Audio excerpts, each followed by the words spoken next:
Alrighty, so before I call it a night, I'm going to do the quick preview of the 4 games that's going to be happening tomorrow as part of match week number 24 of the midweek action. And we start off with the first match, which is Charlotte FC versus DC United. And remember this game and how this certainly is a game that Charlotte fans will never forget, as this is the first opponent that they ever play in MLS history. Though, in terms of the game itself and the result, that is definitely one that Charlotte FC fans will want to forget, because they lost that game against DC, and the way they lost that game was an absolute brutal way. But they get a chance to get some revenge in this one, as coming into this game they have an 8-2-12 record against a DC team that has a 6-3-12 record, and despite that amazing comeback win against Orlando City, they still sit dead last in the Eastern Conference. Now, this game will start at 7 p.m. Eastern, 4 p.m. Pacific, but the actual kickoff is 7:08 p.m. local time. All-time meeting, as I mentioned, the only meeting that both of these teams play against each other was the first game of the season and the first game of Charlotte FC in their expansion life in MLS.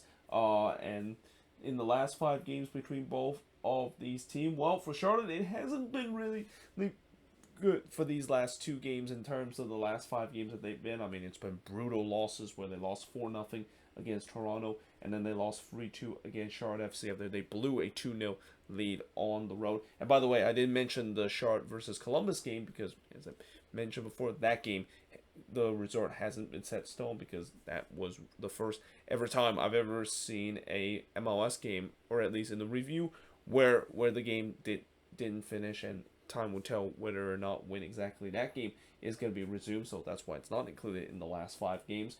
But before that, it was actually the best game of the season for Charlotte before that loss against Miami, when they when they won 4-1 against Nashville. Then they won 2-1 against Houston, which was a historic win because that's their first time they get a win on the road.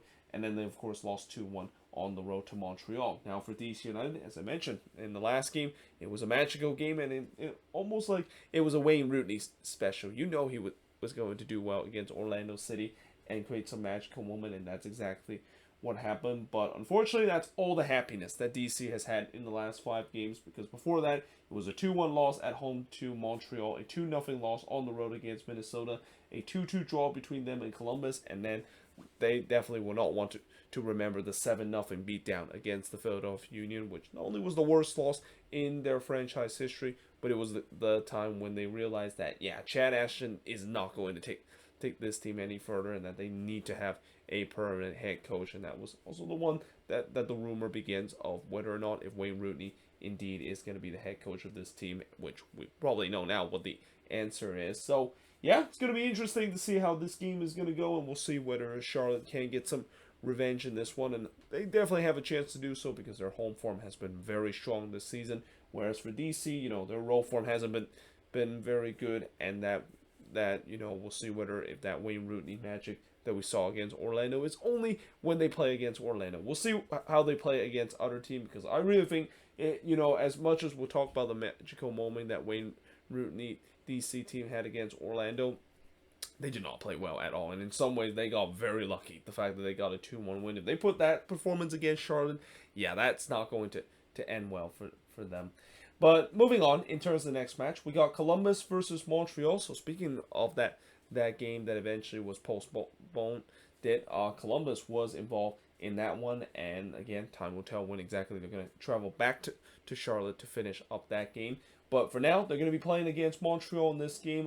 Columbus have a 7-9-5 record, while Montreal has an 11-3-8 record. This game will start at 7:30 p.m. Eastern, 4:30 p.m. Pacific, but the actual kickoff is 7:38 p.m. local time. All-time meeting, it's Columbus leading the all-time meeting 12-4-9 over Montreal. And the last 5 games for the Crew, well, they still owns the longest unbeaten streak in MLS with 9 games. But you gotta have a sense that, even with this long unbeaten streak, it's kind of frustrating the fact that they're drawing a lot of games, and especially dropping points at home where they could have got wins at home. And one of those games was against New England, where they had a very frustrated 0-0 draw despite being the better team for the majority of the game. They did win the Hell is Real Derby 2-0 against FC Cincinnati, and then they had a 2-2 draw against DC, a 3-2 win against Chicago. That was a come from behind win, and then they got a 0-0 draw against the Philadelphia Union. For Montreal, speaking of 0-0, they drew 0-0 in their game against NYCFC before winning 2-1 on the road against DC. Then winning 1-0 against TFC in the Canadian Class C. But before that, they did lose 2-1 at home against Sporting KC and then losing 4-0 on the road against the LA Galaxy. So, yeah, certainly this is a game that, obviously it's going to be interesting to see whether or not if Columbus unbeaten run could continue. I mean, again, they have definitely played much better lately compared to the beginning of the season, but they're still having those moments where they're just dropping points at home. And if you're going to be a team that is going to sustain that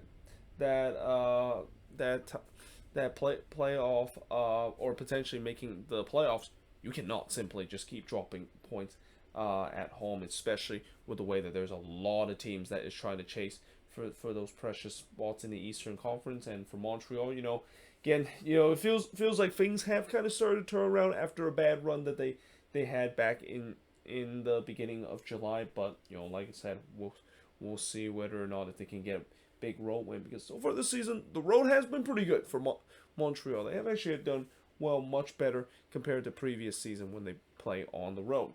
Now, that being said, moving on in terms of the next game is the Portland Timbers versus Nashville SC, and there's no doubt this is going to be the game that everybody will pay attention in terms of the Wednesday action, because there's a lot of things that could play out in this game, and that this feels like it's a definition of a playoff six-pointer. Actually, it's not just a definition, it is the definition of a playoff six-pointer. You got the Portland Timbers. Unfortunately, they're now back below the red line after seeing Seattle getting the win and overtake them in the standings. And then you got Nashville SC being the last team in if the playoffs started today with an 8-7 record, while the Timbers have a 7-10-6 record. This game will start at 10:30 p.m. Eastern, 10:30 p.m. Eastern, 7:30 p.m. Pacific, but the actual kickoff is 7:38 p.m. local time. The Timbers have a 1-1-0 record over Nashville, and when you look at the last 5 games for the Timbers, it's been a while since the Timbers have lost a game. In fact, the last time they lost a game was all the way back in May. They're one of those teams that have gone on an incredible long unbeaten run. And in the last game against Minnesota, when they also face against a team that's gone through a long unbeaten run, they play in probably one of the best game of the season. I won't say the best game after what we saw tonight between the Red Bulls and the Rapids, but definitely one of the best game where it finished 4-4. But before that, they won 2-1 against the Quakes, drew 1-1 against Vancouver, won 3-0 against the Seattle Sounders in the Cascadia Derby, and then drew 2-2 against Nashville SC. Now for Nashville, they drew 1-1 against Vancouver, drew 1-1 against FC Cincinnati, lost 2-1 at home against LAFC. They did win 1-0 against Seattle, but they also lost 4-1 against Nashville SC. So yeah, that kind of form is not going to get Nashville really their hope of potentially sustaining their playoff spot. Like I said many times, the Western Conference right now, between 3rd through 9th, it is just so tight right now, and that we're also starting to see some of those teams around that range are going through a good form. So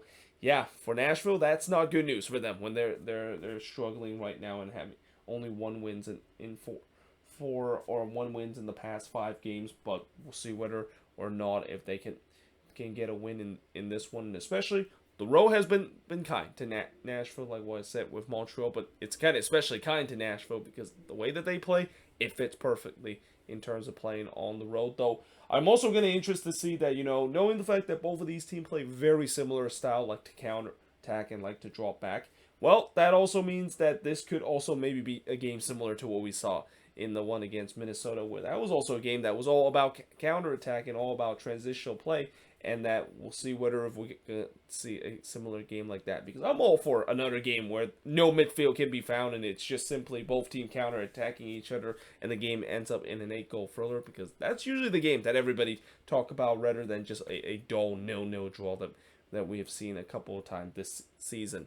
But finally, moving on into the last game is the match that I am going to attend, which is the San Jose Earthquakes versus Inter Miami. It's the first Quakes game that I've gone since May. You notice how I haven't been going to a lot of Quakes game, and there's a lot of reason for that. I mean, there hasn't really been a lot to cheer about the Quakes, and in some way, I would say that this is maybe the desperation derby in terms of the midweek action, because for both of these teams, well, at least for the Quakes, if anybody still believes that they have any chance of making the playoffs, and that, you know, those are probably the most optimistic Quakes fans that I've ever met, this is a must-win game for them against an Inter Miami team that, you know, they're still in the playoff hunt in the Eastern Conference. They're only 3 points back, but one thing that they need to solve in terms of them potentially making the playoffs is they got to fix their road form. Like, it's been a long time since they've been able to win a road game. In fact, I think they only won once this season on the road.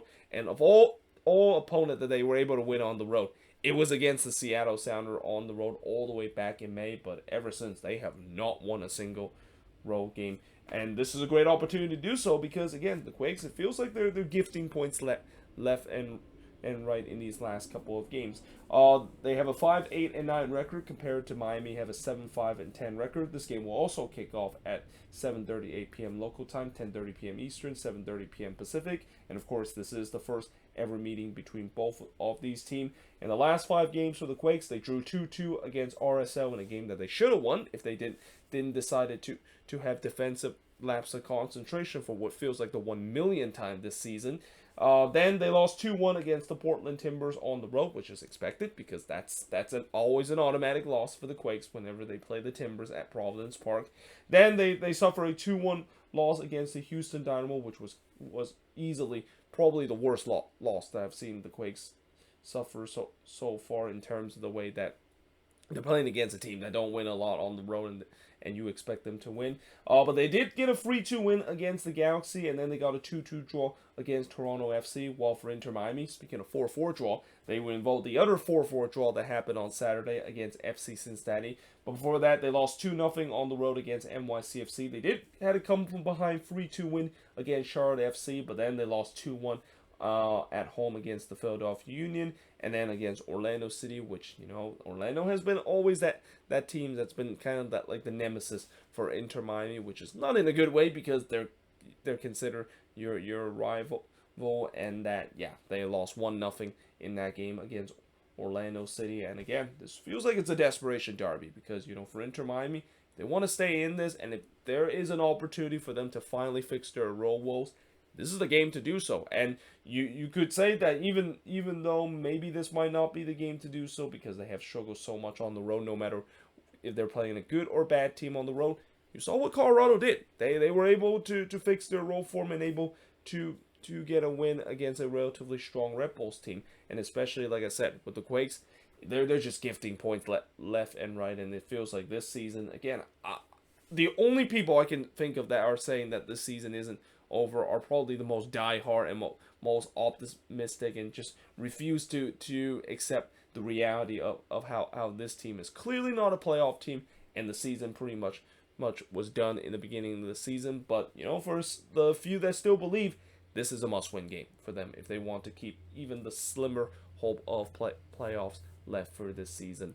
But that being said, that is pretty much it for the preview of all 4 of these games. As always, let me know in the comments below what do you think is going to happen in all 4 of these games, and make sure you leave your prediction below in the description below, the prediction for all 4 of these games. But yeah, hope you guys enjoyed this video. If you do, make sure you guys see a like, smash the subscribe button, and yeah, I of course will see you guys next time.